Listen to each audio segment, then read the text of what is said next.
First, I talked about Silly Porter. Now I'm going to have to talk about somebody else by the name of Justice Smith. If you don't know who this guy is, it's understandable. He hasn't done that much work. But if you saw the movie Jurassic World, the second Jurassic World movie, he was in that, and he was in that movie Detective Pikachu. I can honestly say I didn't go out of my way to go and see any of those movies, because had I did, you probably would have saw me review both of them on my channel, in which y'all had not seen. So that will let you know that I did not go out and run out to go see those movies. Now, this guy just came out as being a part of the Academy and being in the G class, and he's out and proud with his significant other. And they put out who his partner is as well. And I was like, okay, who is this person? And when I looked them up, because I saw their name, they said their name was Nicholas Ash. I was like, okay, I don't know who that is. And then I saw a picture of both of them together. And I was like, oh, I know who that guy is. If y'all are familiar with this show called Queen Sugar,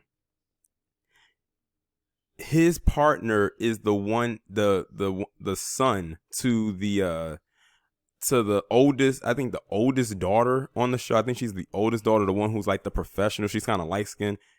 If y'all look up his picture, you'll know who I'm talking about. But that's him. That's who his boyfriend, partner, whatever you want to call it is. But anyway, the video is not about that. It's about some comments that he just recently made. And he basically, I'm going to read to you what the title says. Jurassic World's Justice Smith comes out as queer and calls for Black Lives Matter queer and trans inclusion. Let me say this again. The Black Lives Matter movement was started by, quote unquote, two black lesbians. On their mission statement, they talk about mainly those in the Academy who happen to be black, but excluded here. And you're black yourself, or you identify as black. So and then on top of that, you just came out as being gay. Automatically in. These in ahead and read this article.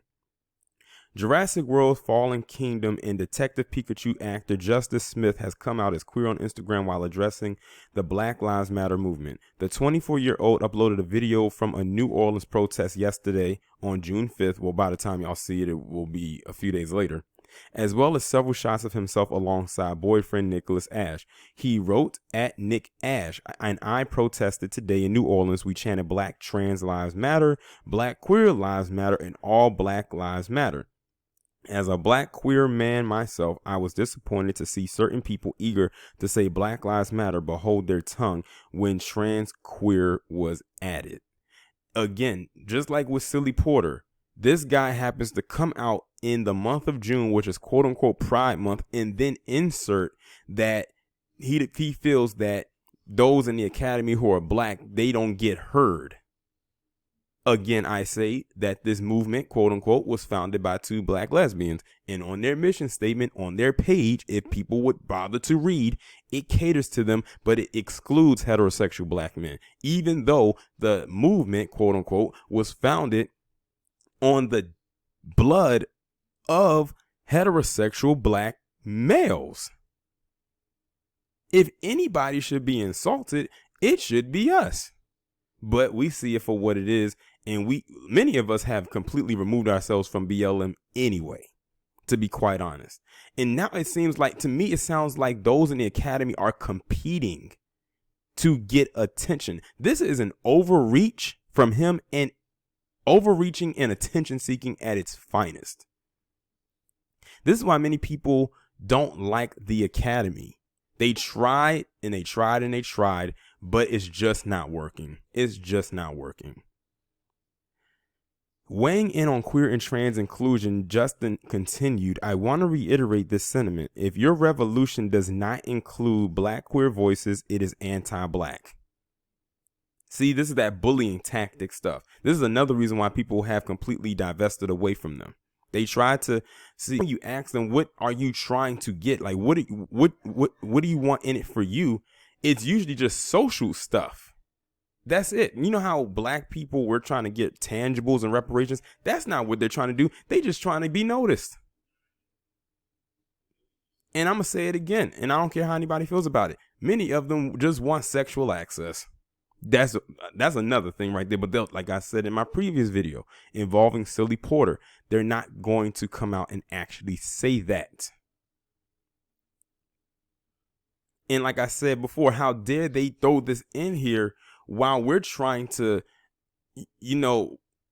deal with all that we're dealing with right now to try to insert your own personal whatever's into this. That's nothing more than a monkey wrench. He says, if your revolution is okay with letting black trans people like Tony McDade, whose real name is Natasha, slip through the cracks in order to solely liberate black cis het men, it is anti-black. That part right there. He let it slip and let it be known that he is anti-black heterosexual man. Let me read that again.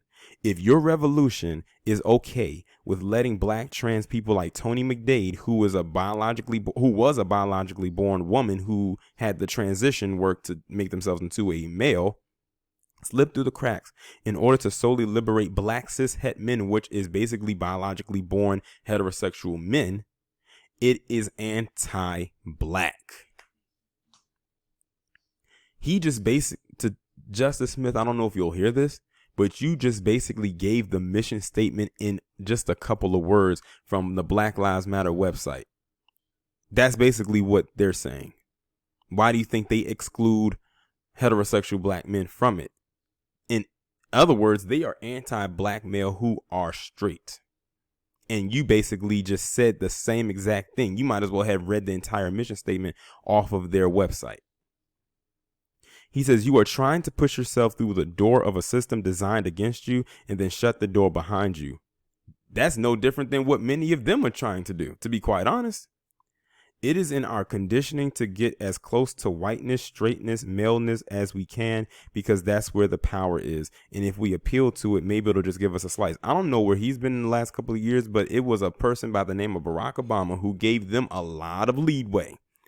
But it was mainly the Caucasian part of the academy that got it and shut the door behind them. So you should not be taking up your personal issues with us. You need to take it up with them. But they're not going to do that because many of them are trying to get as close to whiteness as they possibly can. Look at Silly Porter. He's all up in it right now, literally and figuratively and physically.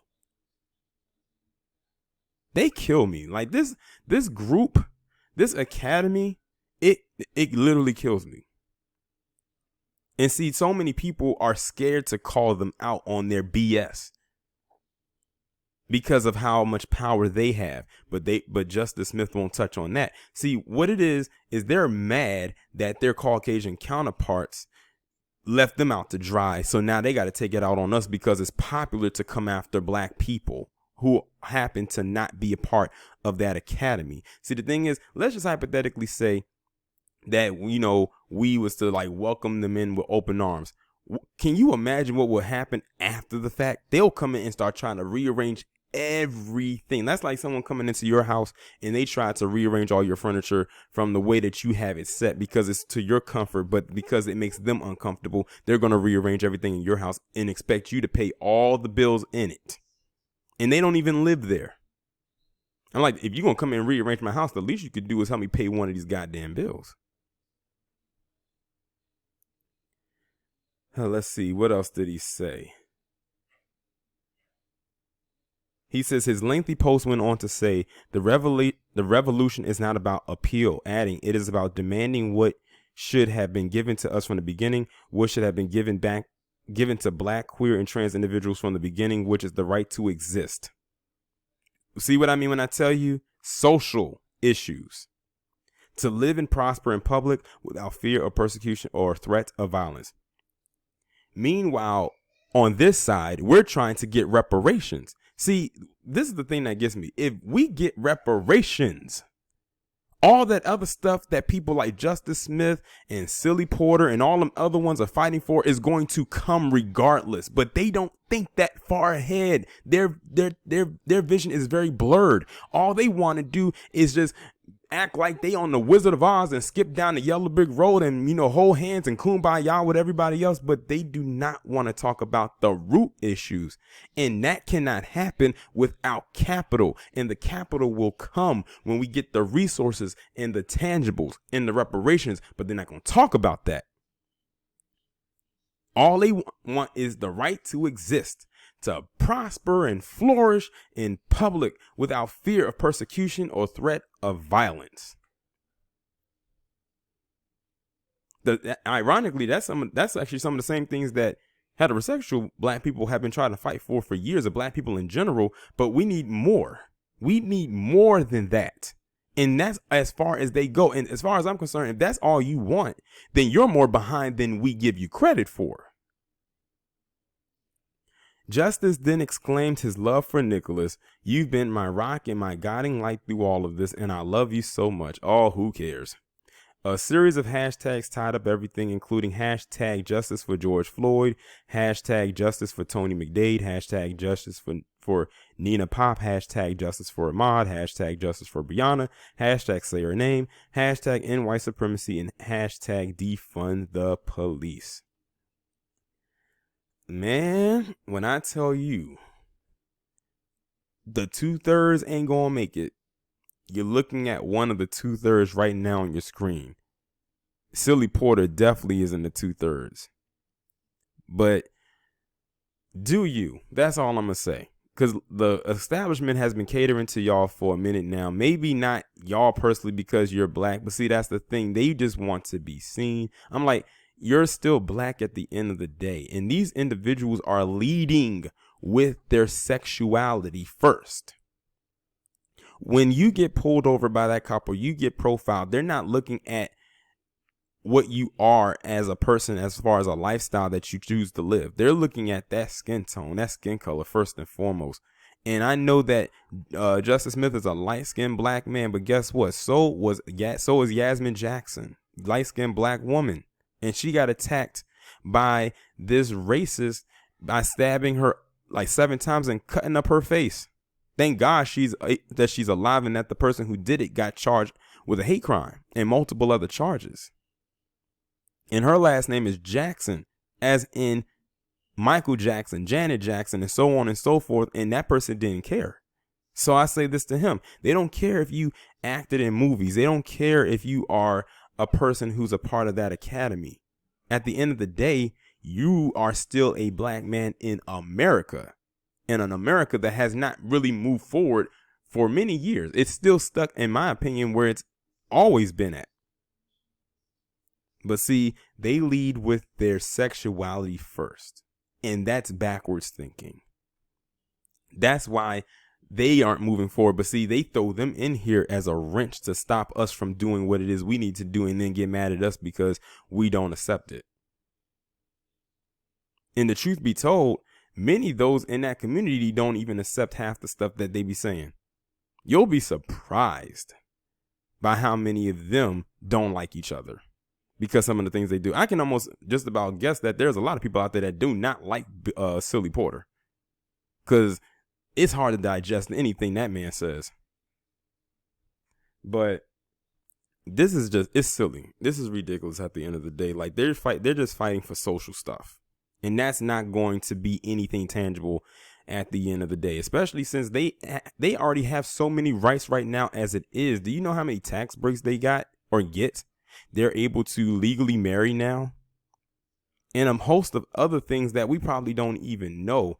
But it's like, what more are you asking for? And why are you throwing it onto us as if we are going to affect the policy change? Because if you look around, most of those who may be in the academy, who are in those positions in which you are trying to come at us about, are Caucasian. But they're not doing it for you. If you remember back when 44 had passed that bill to have same-sex marriage, leading up to that, it was black faces that you saw. But after it was passed, they put a bunch of white people, a lot of white faces in those cameras because that is who they were catering to. They just use you as a buffer because they knew through you they could get it done. And like a fool, you fell for it. So there you go. And like they say, like, none of this is going to work until we really get the tangibles. And that's not what you're fighting for. We're fighting for two different things here. The tangibles come first. Then all that other stuff comes second.